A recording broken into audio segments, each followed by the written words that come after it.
Este transportador, como lo estamos viendo en la imagen, es una idea del que ustedes se pueden conseguir en físico.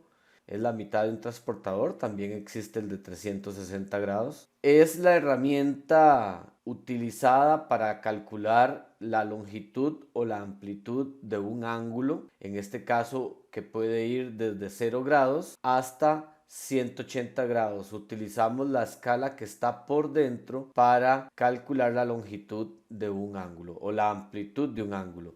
Vamos a trabajar con la unidad grados sexagesimales para dar la medida o dar la amplitud de un ángulo. Este punto que se encuentra por acá en el transportador es el que nosotros vamos a utilizar para colocar el vértice del ángulo. Siempre vamos a utilizar este segmento de recta que viene acá hacia el 0 para ubicar el lado inicial, y el lado terminal lo vamos a ubicar sobre el transportador para ubicar la amplitud de este ángulo. En esta imagen nos encontramos con rojo dos segmentos de recta unidos en este punto al cual vamos a llamar vértice. Este punto es el punto A. Uno de los segmentos corresponde al segmento AB y el otro segmento corresponde al segmento AC. En este caso vamos a llamar como lado inicial al lado que se ubica siempre encima de este eje, digamos hacia el grado 0, y vamos a llamar con lado final al lado que va a ir ampliando la longitud de ese ángulo. Este ángulo se denota con una letra del alfabeto griego, alfa. Esta abertura que se encuentra acá es la que vamos a llamar amplitud del ángulo o medida del ángulo. Si estamos usando la simbología correcta para nombrar a este ángulo, entonces vamos a colocar este símbolo y vamos a utilizar en un orden o los puntos que se encuentran sobre ese ángulo. En este caso sería el ángulo BAC. Otra posible respuesta sería CAB, y también podríamos llamarlo el ángulo alfa. Son interpretaciones simbólicas que nosotros vamos a utilizar al estar hablando del concepto de ángulo. Vamos a utilizar la herramienta GeoGebra. En este caso nos encontramos el ángulo de la imagen. Observen que estamos ubicados en el plano cartesiano.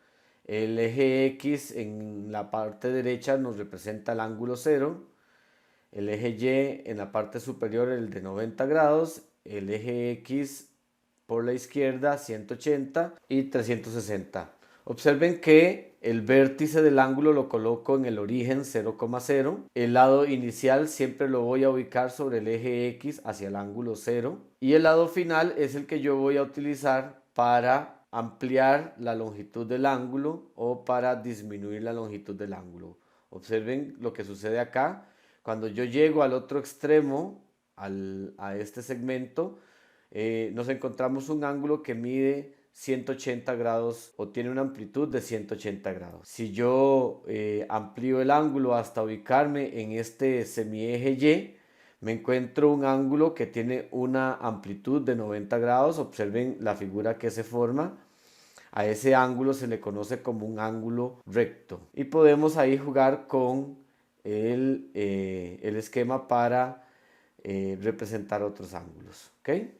Importante: lado inicial, vértice, lado final y amplitud del ángulo. La interpretación simbólica correspondería al ángulo NML o al ángulo LMN. Estamos hablando de este ángulo que está por acá. Que está por aquí lo vamos a nombrar simbólicamente como el ángulo CHI o el ángulo IHC. Muy bien, vamos a realizar ahora una clasificación de los ángulos de acuerdo a la amplitud. La primera clasificación es la de ángulo agudo. Dice que los ángulos agudos son aquellos que miden más de 0 grados o menos de 90 grados. Si vemos el dibujo, este ángulo mide 35.05 grados, por lo tanto representa un ángulo agudo. En este otro caso nos encontramos un ángulo recto.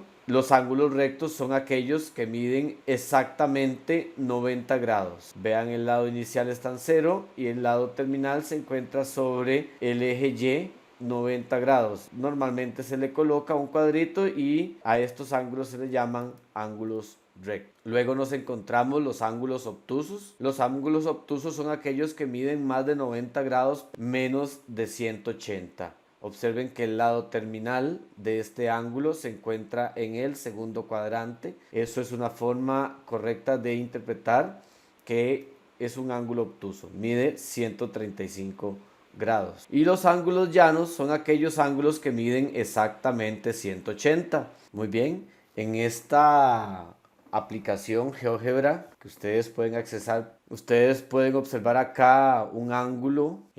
Vamos a ver aquí un ángulo. En este caso, en este ángulo vemos que el punto vértice se encuentra sobre el origen, el lado inicial se encuentra en el eje X y este otro, que es el lado terminal, lo podemos manipular para ir consiguiendo otras amplitudes de los ángulos. Por ejemplo, si yo lo bajo, vemos que el ángulo mide 10.18. Aquí estamos hablando de un ángulo agudo. Todos los que estén por encima del 0 y que estén por debajo del 90 se clasifican como ángulos agudos. Todos los que midan más de 0 y menos de 90 grados. Podemos ver con verde ahí la amplitud de estos ángulos.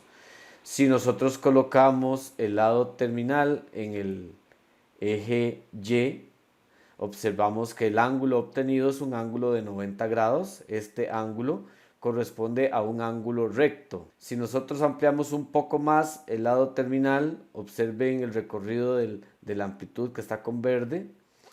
Todos estos ángulos que se ubiquen en este segundo cuadrante, que sean mayores que 90, por ejemplo ahí 91.59, este otro ángulo 143.39, y que sea menor que los 180, son ángulos llamados obtusos. Si colocamos el lado terminal sobre el eje X hacia los 180 grados, nos estamos encontrando un ángulo con una amplitud de 180 grados sexagesimales llamado ángulo llano.